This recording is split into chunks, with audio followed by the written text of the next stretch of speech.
Good morning. Welcome to this week's Fun Activities in Five. I'm really excited about this week. It's one of my favorite activities to do for the first week or so of a level one or an exploratory.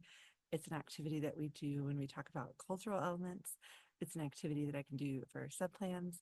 It's an activity I can do to fill in that awkward time, like before break or between testing or things like that. And every level, I have done this with exploratory through Spanish 4. Every level has loved it. So this is called color by word. This is an example. So you can see instead of coloring this image, I have written the words in Spanish or whatever language you teach and the color of the color to fill in the blank space. So when I do this with my level ones, the first week or so of school, we do it with animals because the animals are easy. So you can see this example is what I show my students because it shows them they don't have to put in like a ton of effort to make it look good. But they practice all of their colors. I do give them light and dark, just like you see here. So if they want to use two shades of a color, um, and they go through, we spend about 2 days doing just this part, coloring the animal. Now, if you're thinking, oh, my level fours are not going to want to do that, my high schoolers are not going to want to do that. Your high schoolers, your upper level students are going to be far more interested in doing it some other ways. So, this is one that I did with my level fours my first year doing this activity. They could choose any art piece that they wanted. So, this person did a still life. They drew it themselves. You can see as you get closer, they wrote a lot smaller to make it filled in a lot more. This class wrote about the art piece that they took or chose. So they filled it in with their colors to practice their colors, but then they went back and wrote in Spanish about this art piece. So creating a writing activity out of it. I've also allowed students to totally draw their own image. This was a sub plan. So we did it one day and then I was out for 2 or 3 days and students filled in their pictures. I do show students this one. With this one, you can see like it is tiny in there. This student spent a lot of time making their flowers. When I put this one up on the board, students were like, there's no way they wrote that.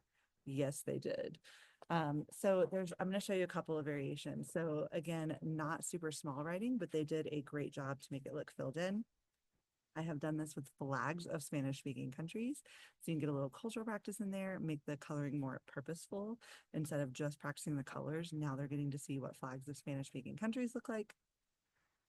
This is an example with some writing elements around the outside of it. So you can see the prompts around each part of the paper. The prompts were given to students. This is a animal. This is the name of the animal. It is this color.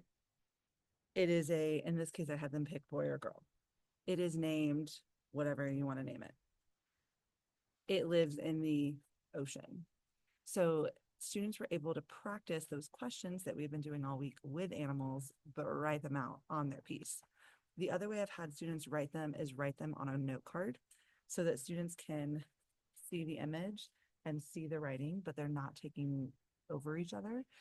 For this prompt, I use the same questions. It is a animal. It is a girl. I had them write the positive and the negative. It is an animal. It's not a person. It is a girl. It's not a boy. It is this case, a whale. It's not a giraffe. Its name is, I like alliteration. So this is Beatrice, the hyena. And then what the animal says. So in this case, I had them draw like the whale, I don't know, spouting because whales don't necessarily make sounds that we hear, except in the ocean. Um, so when I do this with animals, I give students a blank sheet, students color in their sheet. It's just a very nice low pressure way to practice colors. I have never had students not know their colors after doing this activity. Um, will there be students that color the entire paper red? Yes. I tell them they have to be able to justify why they picked the color that they picked. So if they're going to do the entire thing red, they're going to have to tell me why they picked a red rhino and a red tree and a red sky. Um, but never had students not learn colors. I have students ask to do this activity. So once I introduce it in level one, level two, level three, they're like, oh, Prove, you're going to be out for 2 days. Can we do the color by word? Can we do flags? Can we do fruits? Can we do whatever? And it's just a nice backup plan. It really, if you're printing this, then that's your prep. If you're having students draw a flag, or you could even print a flag, and I'll link that in the description. You print it out. That's it. That is your prep. I put a slide up that has the colors, and that is all we do. Thank you for joining me this week. I hope that you will try this activity out with your students, and we will see you next time.